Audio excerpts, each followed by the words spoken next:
그럼 다음 연사를 모시도록 하겠습니다. 이 연사님께서는 6.25 한국전쟁과 국가안보라는 주제로 말씀을 하시겠는데요. 유재갑 박사님을 이 자리로 모십니다. 네, 다시 한번 큰 박수와 함성으로 부탁드리겠습니다.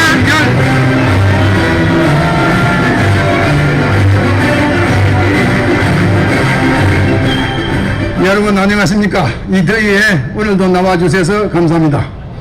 주최 측에서 6.25 한국전쟁에 대해서 좀 짚어달라고 말씀을 요청을 받았는데 오늘은 역사 이야기 좀 하겠습니다. 지금 한국 내에 그동안 있어왔던 좌빨들, 종북 좌빨들이 한국의 분단이나 한국전쟁이 미국 때문에 일어났다, 아니면 이승만 대통령과 북한의 김일성 간의 소위 권력투쟁에서 이승만 박사가 그 가인적인 권력투쟁을 해서 소위 내전 상태로 발발했다, 뭐 이런 소리 합니다. 오늘 제가 역사적 사실에 근거해서 그렇지 않다, 그런 말씀을 하고자 합니다. 결론부터 말씀드리면은 대한민국의 분단과 6.25 전쟁은 소련의 스탈린이 연출자고, 말하자면 스탈린이 주 역할자이고, 중국의 모택동이 보조 역할자이고, 김일성은 행동대장이었다, 이렇게 결론을 냅니다. 왜 그러냐, 지금부터 말씀드리겠어요. 6.25 전쟁을 말하려면 분단에 대해서 조금 언급을 해야 될 것 같습니다. 우리가 흔히 분단이 언제 일어났느냐, 우선 너무 길게 가면 시간이 걸리니까 카이로 선언에서부터 하겠어요. 카이로 선언이 1943년에 있었죠. 카이로 선언할 적에 기독교 신자들이나 한국 사람 중에는 이것을 기적이 일어난 것이다 하고 이야기하는 사람도 있어요. 무슨 말씀이냐면 카이로에서 한국을 독립시킨다, 이런 선언을 한 거예요. 어떤 식으로 독립시키냐, 당초 초안에는 적당한 시기에 독립시킨다 이랬는데 영국이 반대를 해가지고 적당한 시기라는 것 대신에 적당한 절차를 밟아서 여기 된 거예요. 적당한 절차에 포함되는 것이 신탁 통치 아니나 뭐 이런 것이 포함이 된 거예요. 그래서 얄타 회담에서, 얄타 회담은 바로 48년 초에 있었던 거죠. 그 얄타 회담에서 흔히 또 좌빨들은 얄타 회담의 비밀 협상에서 한국을 분단시킬 약속이 미국하고 소련 간에 이루어졌다, 미국이 제안해서 소련 간에 이루어졌다, 이렇게 말했는데 전혀 그렇지가 않습니다. 얄타 회담에서 합의한 것이 무엇이냐, 미국이 제안한 것이 무엇이냐, 소위 우리 군사적으로 말하면 전진 한계선이에요. 육해 공군의 전진 한계선을 정했는데 소련군은 만약에 참전하게 되면 지금 이야기하면 대충 이 두만강과 압록강 요 선으로 더 이상 들어오지 마라, 이렇게 된 거예요. 그런데 이제 미국이 8월 6일 8일 날 원자폭탄을 사용함으로 해서 소련이 적극적으로 참전하게 된 거죠. 미국이 아다시피 중동전쟁에 참전하려면 6개월 준비하고 참전하는 거예요. 소련이 하루 만에 어떻게 참전하냐 그 말이에요. 국경선상에 딱 병력을 주둔시켜놓고 언제 참전할 것인가, 자기 이익이 된 날에 언젠가 기다리고 있었던 거예요.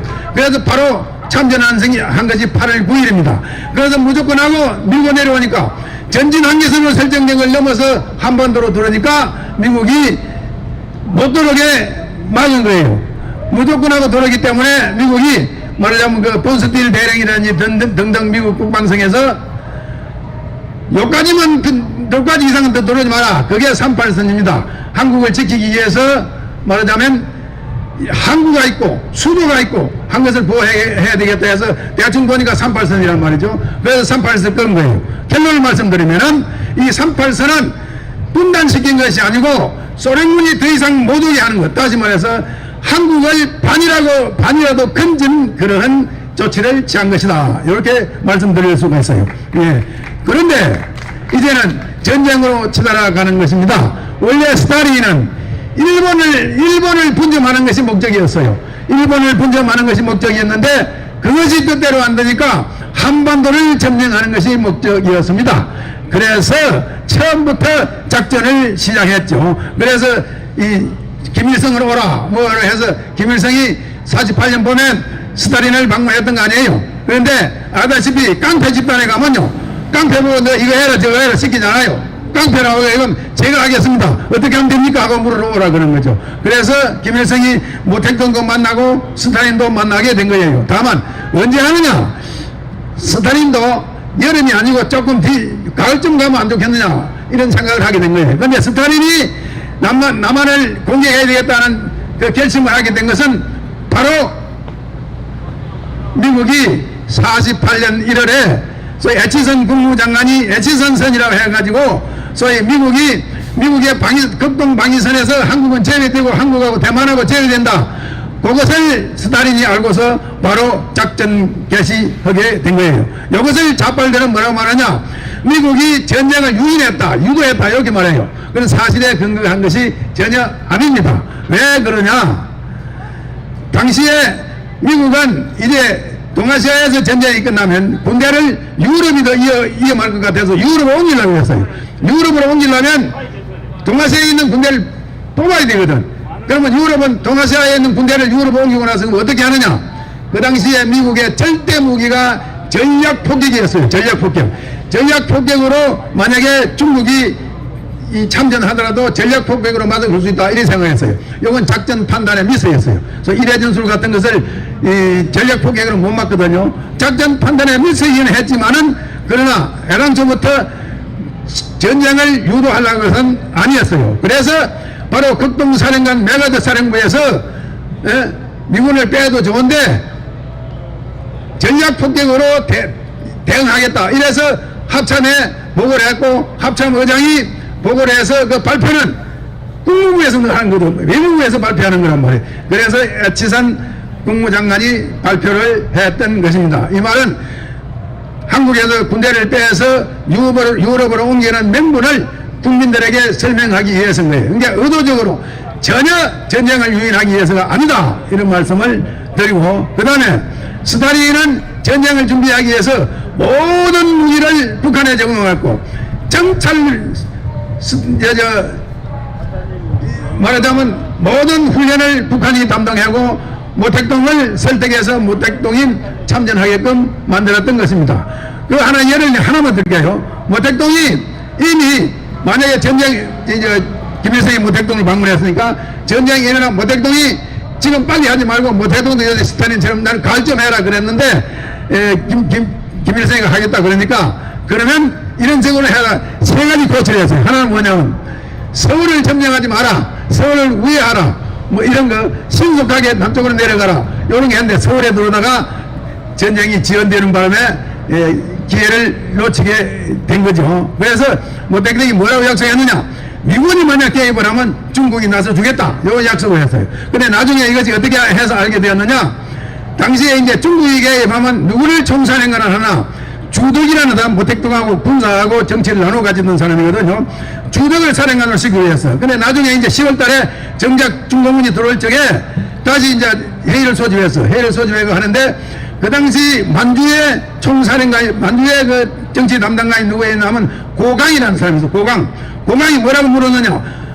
모택동이 이 총사령관을 팽덕회로 바꾸겠다 그랬거든. 그래서 고강이 뭐라고 물었느냐? 아이 과거에 참전할 적에 주덕을 사령관으로 하기로 정해놨는지 왜 바꿉니까?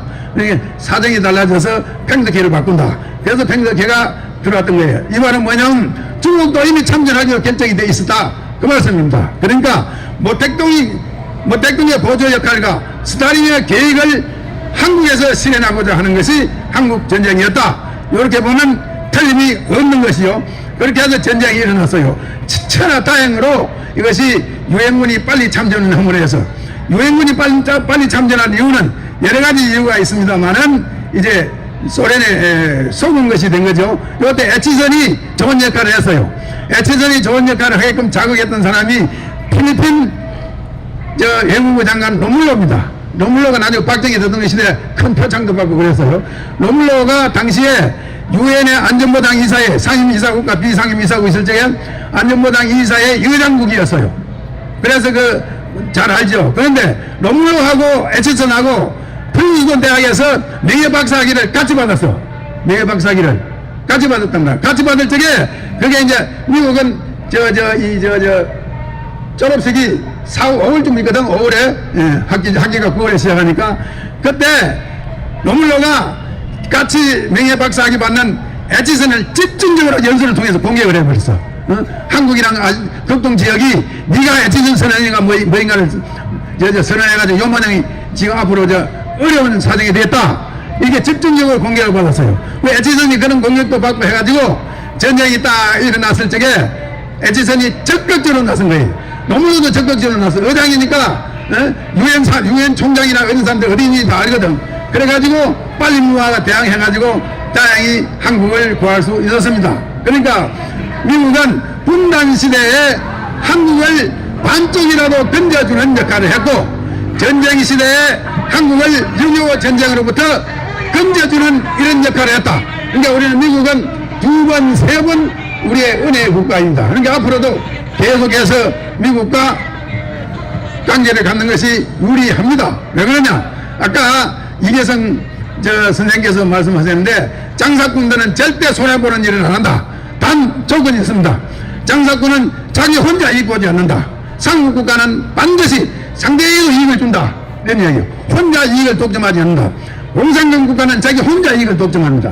우리가 5,000년 동안, 10,000년 동안 중국이 단 한 번도 한국에 이익을 준 적이 없어요. 지 혼자만 독점하는 거지. 중국이 우리를 망해가는 청나라가 끝에까지 우리를 조공국이라고 생각하고 있었던 거예요. 그러니까 이 공산국가는 지 혼자 이익 보지만 상업국가는 자기 혼자 이익 보는 것이 아니고 상생한다. 서로 간에 이익이 되도록 한다. 이런 입장에 있기 때문에 우리가 미국하고 가까이 있어서 나쁠 것이 없습니다. 그런 이야기는 그전에도 제가 말씀을 드린 적이 있고, 앞으로 기회가 있으면 또 말씀드릴 기회가 있을 거예요. 그런데 그러면 6.25 전쟁은 어떤 성격이냐? 아까도 말씀드렸습니다만 한마디로 말하면 소위 소련이 극동지역의 남진 정책을 수행하기 위해서 김일성을 앞세웠다, 이렇게 말하는데, 그러니까 이승만 대통령하고 김일성하고 소위 그 권력 조장해서 이승만이 악질로 놀아가지고 전쟁이 일어났다. 이건 말도 안 되는 소리다. 그렇게 말씀드릴 수가 있습니다. 그러면 한국 전쟁 중에 여러 가지 좌빨들이 종북 좌빨들이 이야기하는 중에 소위 그 무슨 노건리 학살 사건이다, 무슨 사건이다, 이런 거 있지요. 이것도 말이 안 되는 소리예요. 왜 말이 안 되는 소리냐? 당시에 북한 인민군들이 말하자면 이 게리라 방식으로 침투를 하면서 후퇴하는 우리 아군이나 미군의 후방을 차단하기 위해서, 그 차단당했던 것이 바로 미 이사단 띈 소장이 포로당한 거 아닙니까? 대전에서 영동 넘어가는 그 철길 군 있는 데서 차단을 당했거든. 그래서 띈 장군은 자기 부하한테 물을 찾는 자기 부하한테 물 떠주는 거 하다가 그 후퇴를 놓쳐가지고 포로로 잡혔던 것이거든요. 그래서 그 후방 차단을 위해서 이 게리라 부대들이, 북한의 게리라 부대들이 민간복장하고 피난민에 섞여서 들었단 말이에요. 이거 우리 판별이 잘 안 되잖아요. 당시에 한국 군대나 미군이 훈련을 많이 받아서 능숙능란하게 우리가 월남전쟁에서 싸운 그런 경험 있는 군대도 아니고, 그러니까 이거 참 어렵단 말이에요. 그래서 이 게릴라 소탕을 하다 보니까 불가피하게 민간인들의 그 상당히 많은 숫자가 피해를 보게 됐다. 이렇게 봐야 돼요. 그러니까 처음부터 집합시켜놓고 총살해서 학살한 것이 아니라 작전 중에 불가피하게 그런 희생이 따랐다. 이렇게 봐야 틀림이 없는 것입니다. 그러니까 우리가 6.25 전쟁이나 그 이전 독립 과정에서 봐서 물론 제주도 4.3 사태 때도 마찬가지입니다. 제가 지금 제주도 4.3 사건 중앙위원이거든요. 그래서 의도적으로 학살한 일은 없다. 이렇게 보면 틀림없습니다. 그래서 좌빨 정북들은 역사적 사실을 왜곡해서 지금도 대한민국이 미제국주의의 속국이니까, 미제국주의의 앞전이니까 이것을 소위 민족해방이라고 합니다. 지금 이 북한의 헌법과 북한의 노동당 규약에 말하자면 남한의 민족해방과 남한의 인민혁명을 위해서 남한과 소위 말해서 지난번에 이야기했죠. 연방전과 무엇인가를 실시해야 된다. 이렇게 말해요. 그러니까 아직도 소위 남한을 해방시켜야 된다는 구실을 붙이기 위해서 미국이 제국주의 정책을 취해서 남한을 속국으로 만든다. 전혀 역사적 사실과 어긋나는 이런 주장을 하고 있는 것입니다. 우리는 통일에 대해서 안정이 될 때까지 미국과 같이 가야 되고, 미국과 같이 가서 손해볼 것이 없고 동북아의 세력균형이라는 이런 차원에서 세력균형이 세계 질서를 유지한다는 차원에서 보면 지금 트럼프가 약간 삐딱한 짓을 하긴 합니다만은 그러나 우리가 미국을 믿고 미국의 세력균형에 아시아에서 축으로서 역할을 할 수 있게끔 우리가 같이 나가야 된다 이런 말씀드리고 6.25 전쟁을 통해서 우리는 미국과 더불어서 혈맹관계가 되었고 영원히 끊지 못할 앞으로도 계속해서 같이 나가야 할 그런 운명을 짊어지게 된 것이다. 이것이 우리가 신이 준 축복이고 신이 준 선물이다 이렇게 말씀드릴 수가 있겠습니다. 그렇지요? 예, 감사합니다.